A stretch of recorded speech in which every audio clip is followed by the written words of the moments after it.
be the spokesperson for India, that is Bharat. Hello future leaders. अब जिस तरीके से डेवलपमेंट हो रहे हैं स्पेशली ईरान इजराइल वॉर को लेके, तो हम अब ये कह सकते हैं कि ईरान इजराइल की वॉर अब सिर्फ मिडल ईस्टर्न नेशंस तक या मिडल ईस्ट के रीजन तक लिमिटेड नहीं है, क्योंकि दो बहुत मेजर डेवलपमेंट निकल के आए हैं। एक निकल के आया है तुर्की से, जो कि नेटो मेंबर है, और दूसरा निकल के आ रहा है इंडिया के पास में, स्पेशली इंडियन ओशियन के अंदर। और ये बहुत ज़्यादा कंसर्निंग है जब हम बात कर रहे हैं कि ईरान इजराइल वॉर अब इंडिया के आसपास तक पहुंच गई है। अब पहले इंसिडेंट में होता यह है कि पहले रिपोर्ट्स काफ़ी निकल के आई कि ईरान ने जो है बैलिस्टिक मिसाइल फायर की है टुवर्ड्स तुर्की, यानी तुर्की को निशाना बनाया गया है ईरान के द्वारा। क्योंकि अभी तक तो आप सभी ने देखा था कि ईरान टारगेट कर रहा था मिडल ईस्टर्न बेसेस को, या फिर स्पेशली जो सऊदी अरेबिया के अंदर जो उनके एयरपोर्ट हैं, जेलब अली पोर्ट है, या फिर अलग-अलग इकोनॉमिक इंफ्रास्ट्रक्चर है, जिससे इन लोगों पे प्रेशर बनाया जा सके और ये इन टर्न प्रेशर बनाए यूनाइटेड स्टेट्स के ऊपर। और कोई प्लानिंग देखने को नहीं मिल रही थी, बट बस ये था कि हाँ, हमें बस अटैक करना है जितना हम अटैक कर सकते हैं। और बार-बार यही एलिगेशन ईरान के ऊपर लगे कि इनकी कोई प्लानिंग नहीं है, but just they are firing missiles, that's it. But फिर उसके बाद में जैसे ये रिपोर्ट्स निकल के आती हैं, तो तुर्की की जो डिफेंस मिनिस्ट्री है वो इस न्यूज़ को कंफर्म भी करती हैं। एंड देन उसके बाद में वो एक स्टेटमेंट रिलीज करती हैं, जहां पे उन्होंने साफ-साफ ये कहा कि हाँ, एक बैलिस्टिक मिसाइल ईरान के द्वारा लॉन्च की गई थी, जो पहले सीरियन एयर स्पेस को और इराकी एयर स्पेस को क्रॉस करके तुर्किश एयर स्पेस के अंदर एंटर करने की कोशिश की गई। लेकिन जो नेटो का एयर और मिसाइल डिफेंस सिस्टम है, वो उसको शॉट डाउन कर देता है, यानी डिस्ट्रॉय कर देता है।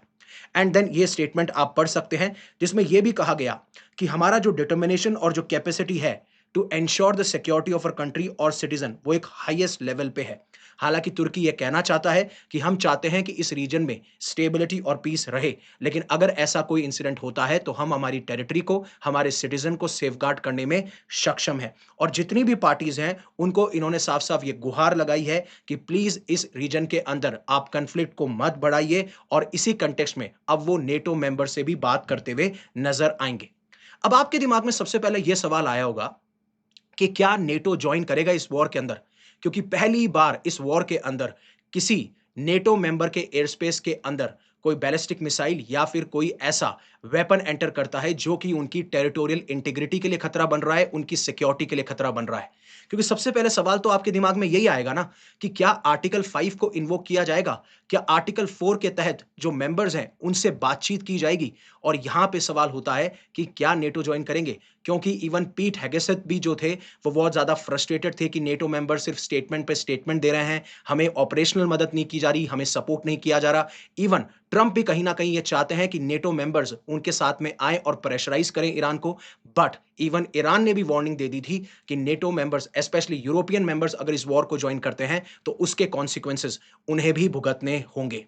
लेकिन पहले तो नेटो इसको कंडेम करता है। जिस तरीके से ईरान ने टारगेटिंग करी है तुर्की को, तो जो नेटो के स्पोक्सपर्सन है एलिसन हार्ट, वो साफ-साफ ये कहते हैं कि we condemn Iran's targeting of तुर्की, और नेटो अपने अलाइज के साथ में बहुत फर्मली खड़ा है, इंक्लूडिंग तुर्की। और जिस तरीके से ईरान जो अटैक कर रहा है, मतलब उसके पीछे कोई रीजनिंग नहीं है, ना कोई अंडरस्टैंडिंग है, हम उसकी निंदा करते हैं अक्रॉस ऑल द रीजन।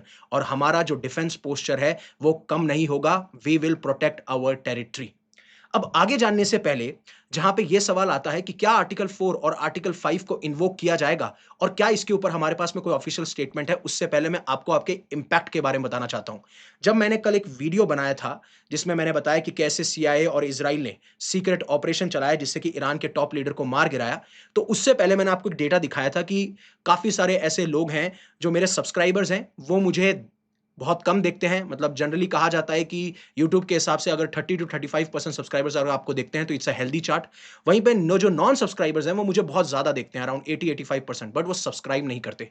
तो मैं आपसे पहले गुहार लगाई थी और आज भी गुहार लगाऊंगा कि प्लीज़ ज़्यादा से ज़्यादा लाइक और सब्सक्राइब कीजिएगा। एंड आपके क्या ओपिनियन इस चीज़ को लेके बताइएगा, क्योंकि इसका इम्पैक्ट आप देखिए। कल वाला वीडियो जो है मेरा 4.4K चला, लेकिन सब्सक्राइबर्स उसमें 45 थे।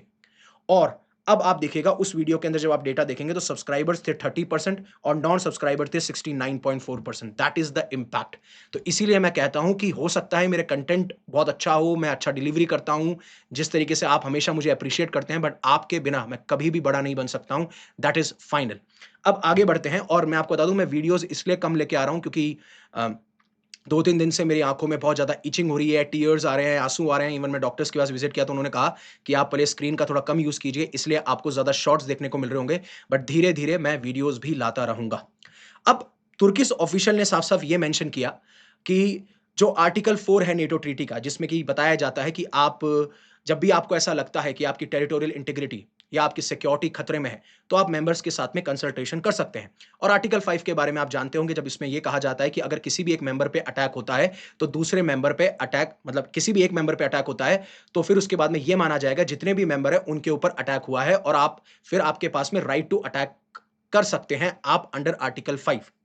बट अभी प्रेजेंटली जिस तरीके से जो यूएस के सेक्रेटरी ऑफ वॉर है पीट हेगेसेस उन्होंने कहा कि जो ये इंसिडेंट है आई डोंट थिंक सो कि ये कोई सेंस बनाता है कि हम आर्टिकल 5 को इन्वोक करें।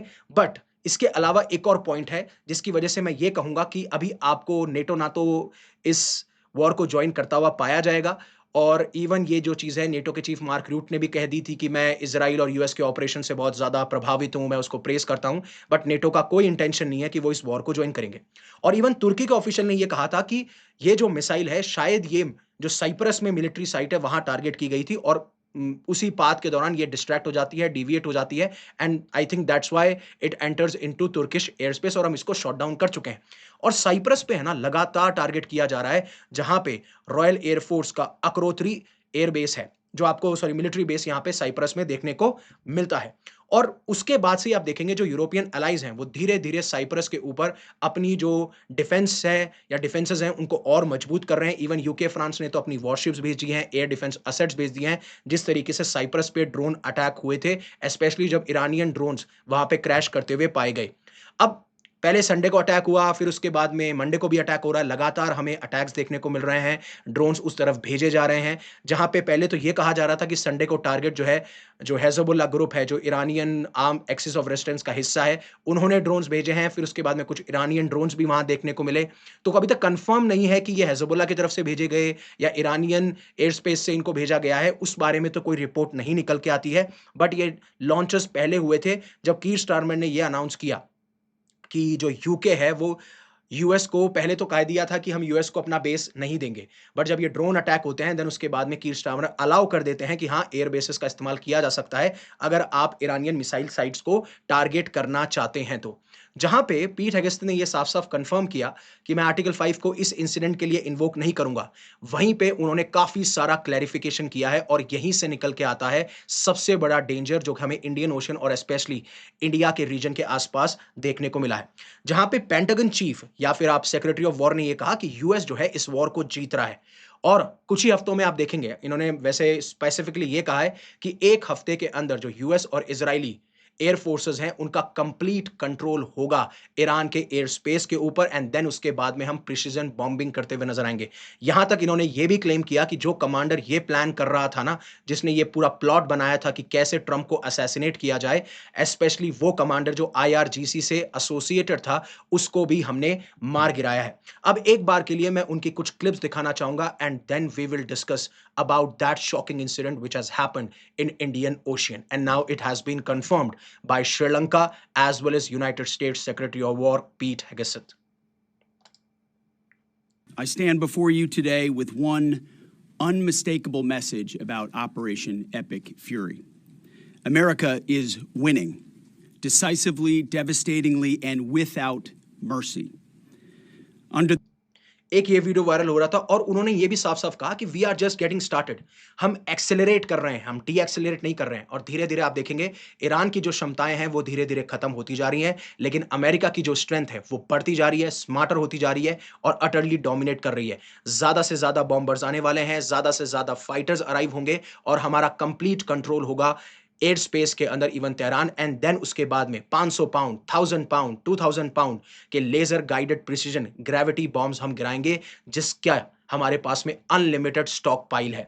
बट इसको कंफर्म भी किया जो यूएस के सेंट्रल कमांडर हैं एडमिरल ब्रैड कूपर, जिन्होंने कहा कि इस टाइम पे 50,000 ट्रूप, 200 से ज्यादा फाइटर्स, 2 एयरक्राफ्ट कैरियर्स और बॉम्बर्स करंटली पार्टिसिपेट कर रहे हैं इस मिलिट्री कैंपेन में जो कि ईरान के खिलाफ चलाया जा रहा है। और हम ये नोटिस कर पा रहे हैं कि ईरान धीरे-धीरे कमजोर हो रहा है और मोर कैपेबिलिटी आ रही है वे पे। तो जो पीट हेगेसेथ ने कहा वही चीज यूएस के सेंट्रल कमांड भी कंफर्म कर रहे हैं। Huge victory is coming. और जितना मैं ओवरऑल इस ऑपरेशन को असेस कर पा रहा हूं, जितना भी मेरी अंडरस्टैंडिंग इन चीजों को लेके, हम बहुत आगे निकल चुके हैं इस गेम में। और धीरे-धीरे एवरी सिंगल ब्रांच, जो भी मिलिट्री की सिंगल ब्रांच है, इज अचीविंग अनप्रेसिडेंटेड सक्सेस, ऐसी सक्सेस जो आपने आज तक देखी नहीं होगी। और आपको मैं बता दूं, एक वीडियो मैं कल सुबह लेके आऊंगा where I will be talking about Trump's the biggest gamble in Iran since Iraq war.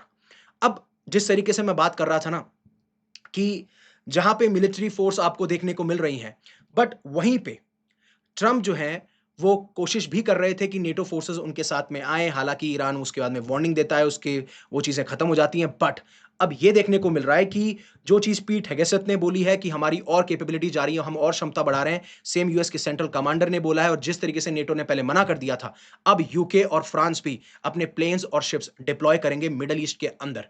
हालांकि उन्होंने काफी सारे स्टेटमेंट दिए थे, यूएस और इजराइल के ऑपरेशंस पे भी काफी सवाल उठाए थे और इस वॉर को लेके भी काफी चिंता जताई थी। लेकिन इसी बात पे दिक्कत थी कि आप सिर्फ कमेंट दे रहे हो, आप कमेंट स्टेटमेंट्स दे रहे हो, और इसी वजह से ट्रम्प भी ज्यादा फ्रस्ट्रेटेड थे। और आपने स्पेन वाला केस तो देख लिया होगा, जहां पे उन्होंने बोला कि हम अपने मिलिट्री बेसिस का इस्तेमाल नहीं करने देंगे यूएस को, जिससे कि वो अटैक करें। और फिर उसके बाद में डोनाल्ड ट्रम्प ये धमकी दे देते हैं कि हम इनके साथ में ट्रेड कट ऑफ बंद कर देंगे, हमें इनकी जरूरत नहीं है, अगर हमें टारगेट भी करना होगा तो वी विल टारगेट एनीवेज। इस तरीके के स्टेटमेंट निकल के आते हैं। और फिर स्पेन ने कहा कि हम ऐसी सिचुएशन में भी नहीं है कि हम आपको हमारा मिलिट्री बेस आपको दे सकें। अब जब यूके और फ्रांस अब डिप्लॉय कर रहा है, तो उनका कहना यह है कि हम अपने सिटीजंस और इंटरेस्ट को डिफेंड करने के लिए कह रहे हैं। यानी कि जो प्लेन्स और शिप्स तैनात किए जा रहे हैं उसमें ऑफेंसिव अटैक देखने को नहीं मिलेंगे, आगे से अटैक नहीं किया जाएगा। लेकिन अगर मान लीजिए ईरान मिसाइल छोड़ता है और ईरान मिसाइल टारगेट करता है, तो then they will defend it. ये चीज अभी तक यूके और फ्रांस ने मेंशन की है। बट सबसे बड़ा सवाल है इंडियन ओशियन को लेके, जहां पे सेक्रेटरी ऑफ वॉर पीट हेगेसेथ ये कहते हैं कि जो अमेरिकन सबमरीन है उसने ईरानियन वॉरशिप को डिस्ट्रॉय कर दिया है। उन्हें लग रहा था वो इंटरनेशनल वाटर्स में सेफ हैं, बट उनको टॉर्पीडो से टारगेट किया गया and that is a quite death. और पहली बार आपको देखने को मिलेगा वर्ल्ड वॉर 2 के बाद में पहला ऐसा सिनेरियो देखने को मिल रहा है जहां पे एनिमी शिप को टॉर्पीडो से टारगेट किया गया है, लाइक इन दैट जब आपको पहले देखने को मिलता था। और ये क्लिप उन्होंने दिखाई है, मैं आपको ये क्लिप भी एक बार के लिए दिखाना चाहता हूं। In the Indian Ocean, and we'll play it on the screen there, an American submarine sunk an Iranian warship that thought it was safe in international waters. Instead, it was sunk by a torpedo. Quiet death. The first sinking of an enemy ship by a torpedo since World War II. Like और फिर उसके बाद में श्रीलंका ने भी अपनी navy को जो है डिप्लॉय कर दिया था, जिससे कि वो जो ईरानियन सेलर्स हैं उनको रेस्क्यू कर सके। हालांकि जो रिपोर्ट्स अभी तक निकल के आ रही हैं उसमें ये कहा जा रहा है कि जो शिप के क्रू में जितने भी लोग थे उसमें से 80 लोग मारे जा चुके हैं। और अभी तक ये भी नहीं पता है कि उस वेसल के ऊपर कितने लोग ऑन बोर्ड थे, यानी कितने लोग वहां पे प्रेजेंट थे उस टाइम पे। हालांकि कुछ बॉडीज जो है शिप से बरामद की गई हैं। इवन वहां पे जो लोकल नेवी स्पोक्स पर्सन है बुद्धिका संपत, उन्होंने ये सारी चीजों के बारे में बात की कि सर्च और रेस्क्यू ऑपरेशन चल रहे हैं, हमें अभी पता नहीं है कि कितना नंबर था। और बताया जा रहा है कि लगभग 150 लोग मिसिंग है इस ईरानियन वॉरशिप से, जिसको सिंक किया गया है, डिस्ट्रॉय किया गया है अमेरिका के टॉर्पीडो के द्वारा, जो कि सिंक करती है नियर श्रीलंका यानी इंडियन ओशियन के अंदर। अब जब ये कंफर्मेशन बाहर निकल के आ रही थी, श्रीलंका नेवी ने अब तक 32 लोगों को रेस्क्यू कर लिया है, जिसमें से 180 क्रू थे। हालांकि अभी भी नहीं पता है कि क्या नंबर था। और फिर उसके बाद में उन्होंने बोला कि हम ऐसे ही कर रहे हैं, जब इनके पास में डिस्ट्रेस कॉल आया था उसके बाद में ये रेस्क्यू ऑपरेशन इनिशिएट कर देते हैं। So thank you very much for giving me your precious asset, that is your time. And always remember one thing, live in such a way that universe will be proud of you. Stay safe, stay happy, take care. Jai Hind, Jai Bharat.